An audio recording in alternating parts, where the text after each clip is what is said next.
All right, we're back with session two, HSC Podcast 179, weekly movie reviews. Big Box Steve on the mic, Big Smooth, Fresh West, of course.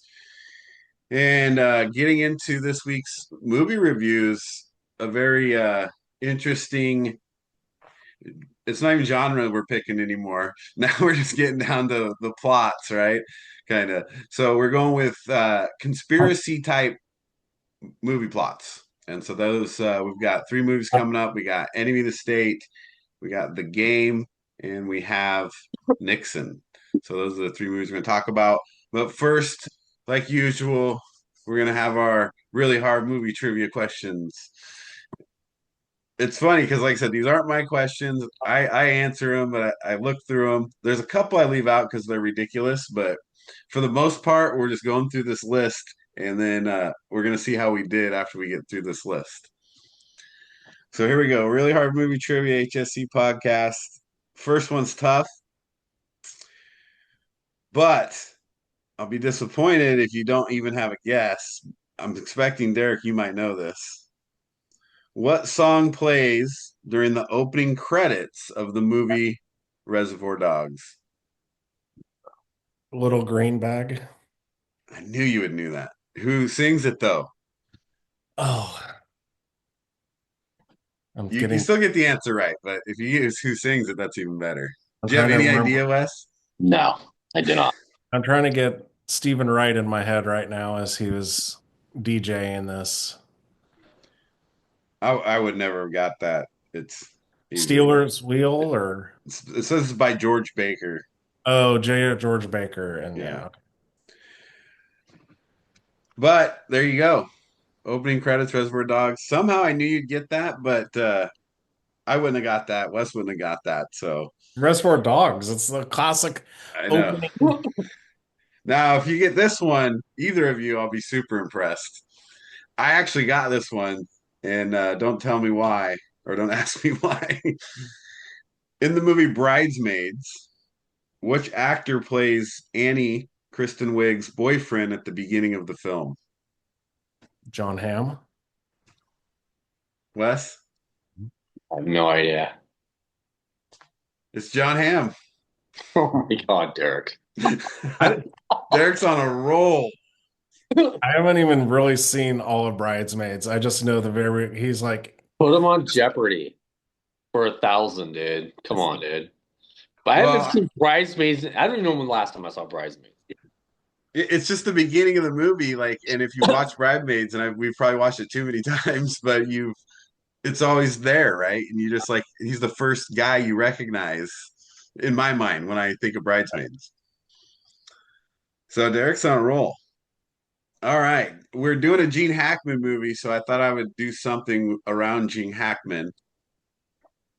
And so in Superman, what was Gene Hackman's character's name? Wes. Lex Luthor. Good job. I know we all know that, but that wasn't the question. That was just a fun.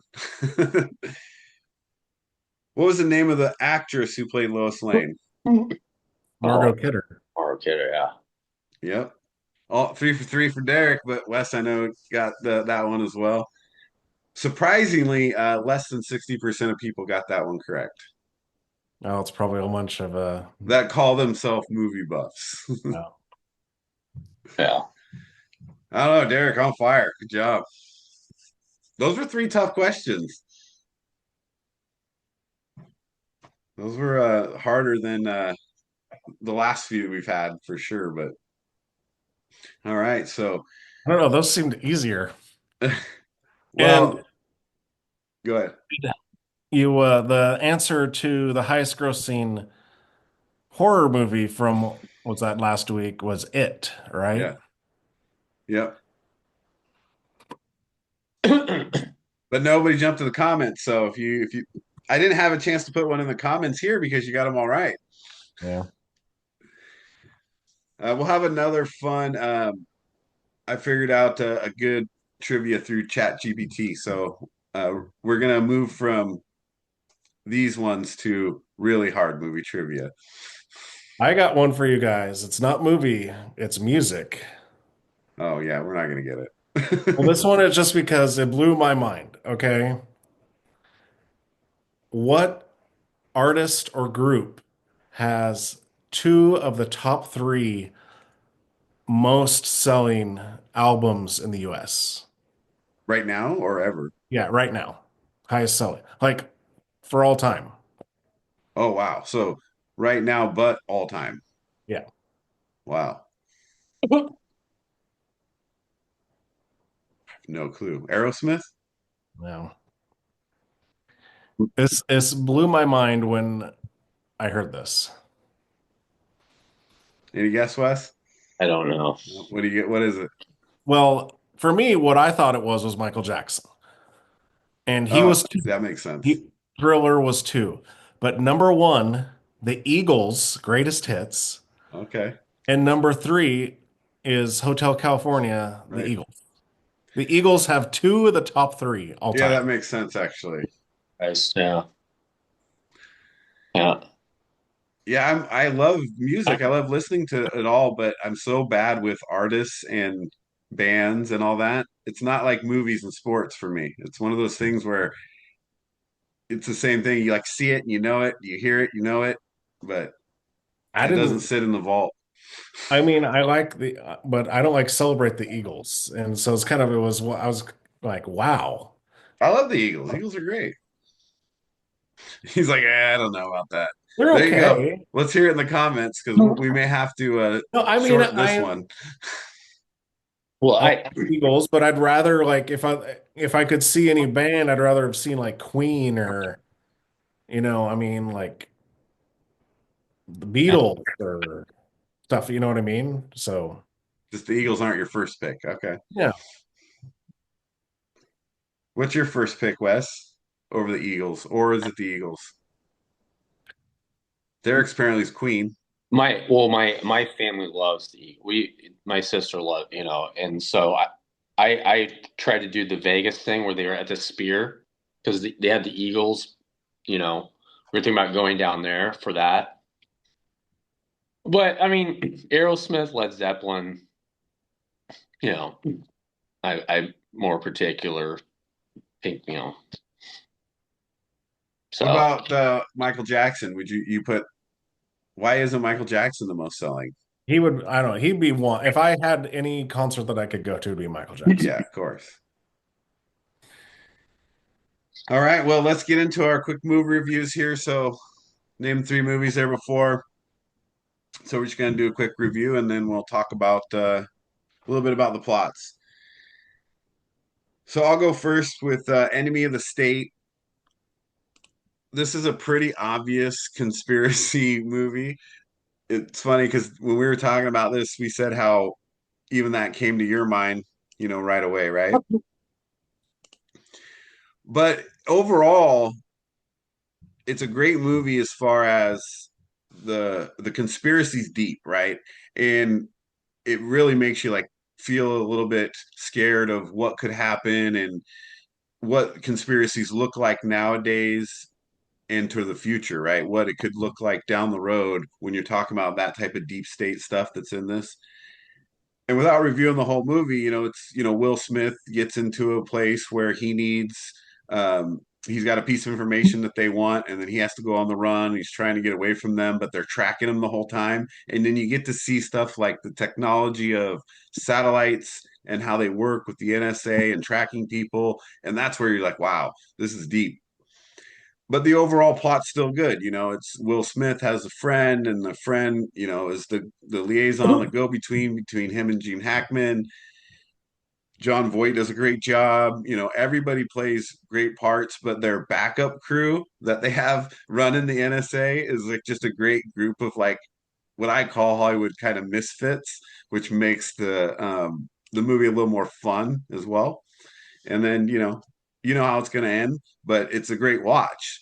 And so overall, when I think of what's a great conspiracy film, this always comes to mind first. And this is one that I enjoy Will Smith more than some of his other movies because I think he plays this role really well. So it's a great movie, worth the watch. Quick review. what are you guys' 1 minute takes on it? Well, like you said, Steve, when I first heard about conspiracies, this is the first movie that came to mind. But for me, yes, I love the like Barry Pepper, Jake Busey, Scott Kahn, Jack Black, Jamie Kennedy, and just like that whole little group.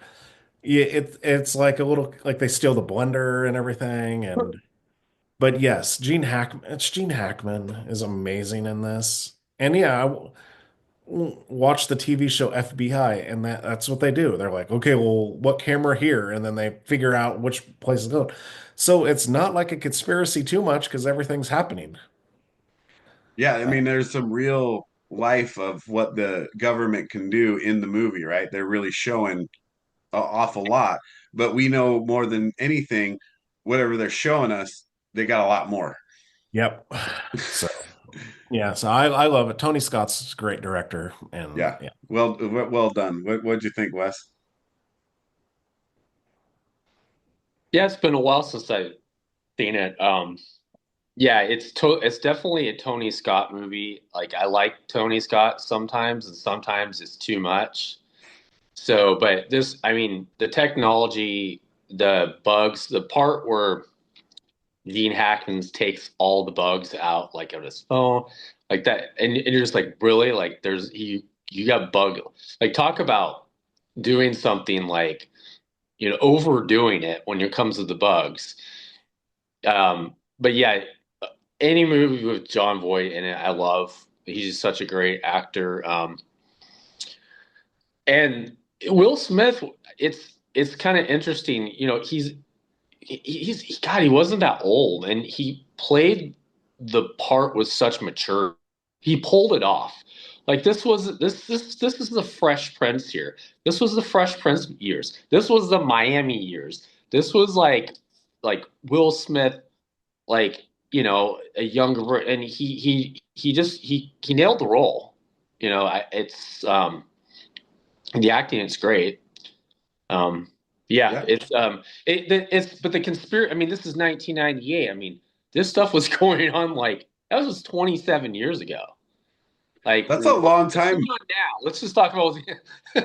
Think about technology, what happens to technology in 27 years, Yeah, and they're showing us this in Hollywood 27 years ago. Yeah. Because that's light years in technology world, right? I mean, comparatively, when you start thinking about it. So that's pretty deep there. And I love the bug one too because remember how they have all the trackers though too, and they're in the van.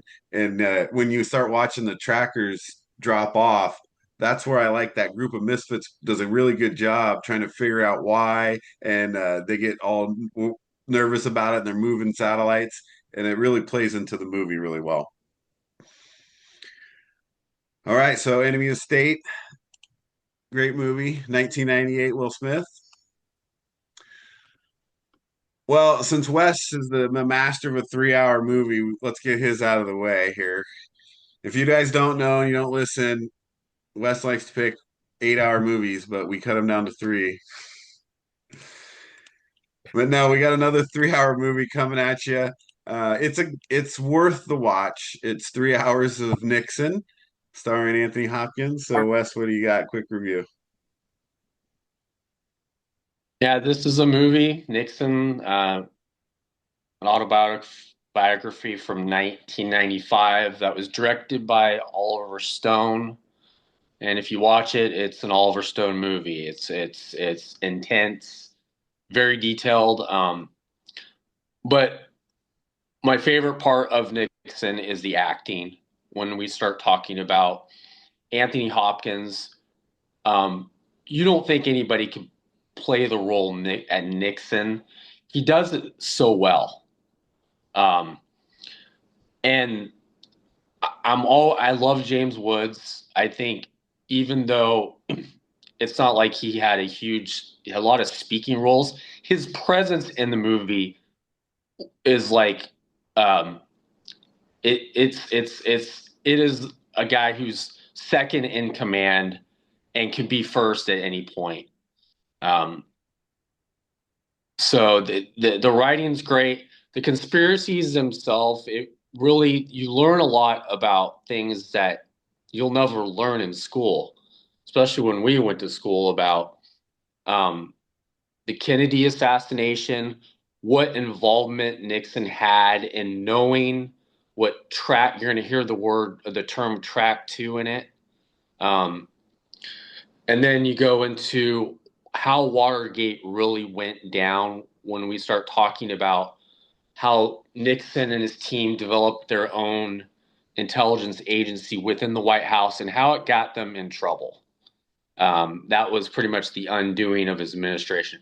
But there's so much detail in it, and there's a lot of montage in the movie, which is it kind of gets hard to watch. It's not the greatest movie made, but it's interesting because there's a lot of you have to watch it a lot of times to get all the hidden meanings that Oliver Stone is trying to cryptically talk about through the film. It's just one of my favorite films. I like it. It's long, but I can watch long movies. Well, obviously. No, but I mean, so many good points you hit there, and we're going to talk about the plots in a minute as well. So, what's your quick take there? Well, being with a degree in political science, I've gone, and I know history of like Nixon and stuff. And it shows the whole thing with Nixon was he was so insecure.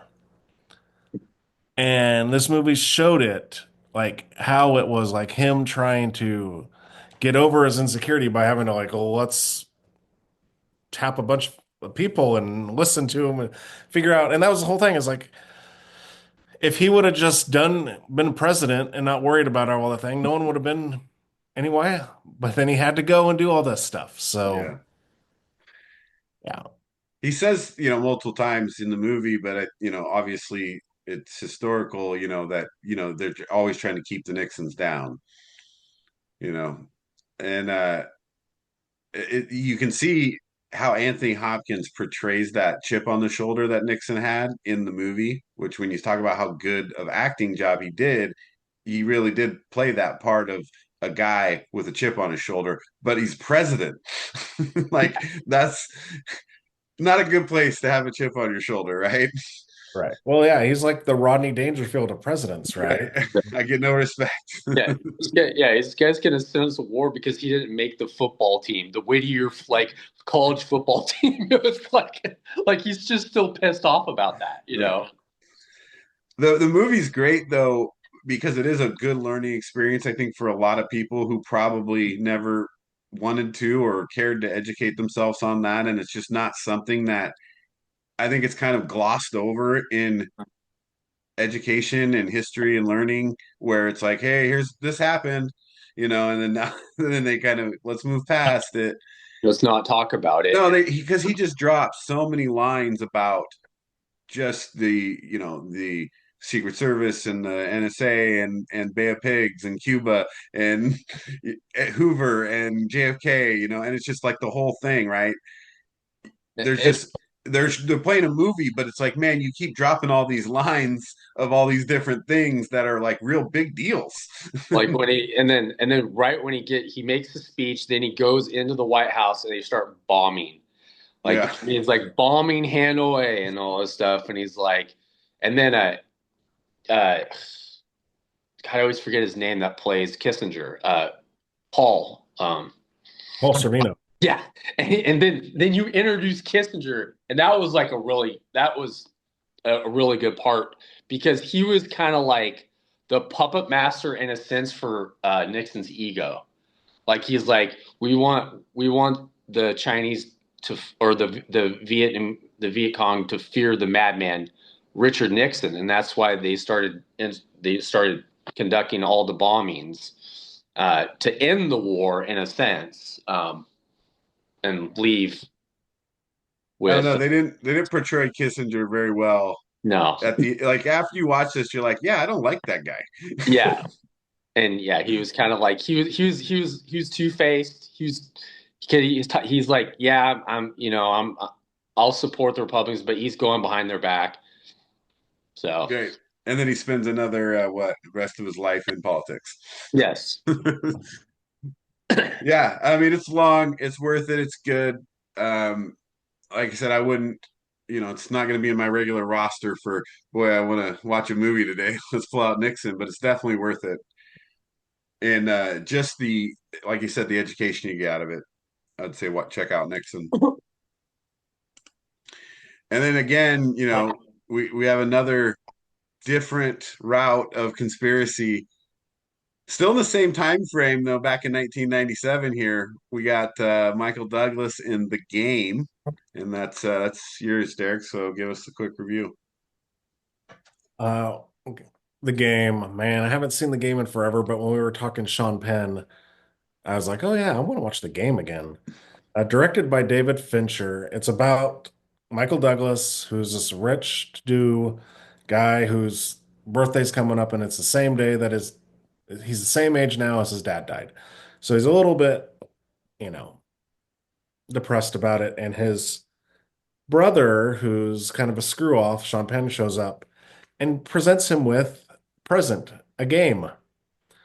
It's a interactive game this company does, and there's tons of twists and turns in this movie where you're like, is this a game or is this like them trying to steal his identity? And it's got a great twist ending at the end, and I just loved it because of how messed up it is for him. Yeah, puts him through a lot, right? That's the meaning of the game, but is it really is that's the question that you're asking yourself, just like you said throughout the whole movie. And we definitely don't want to give away anything if somebody wants to go watch this because that it's important.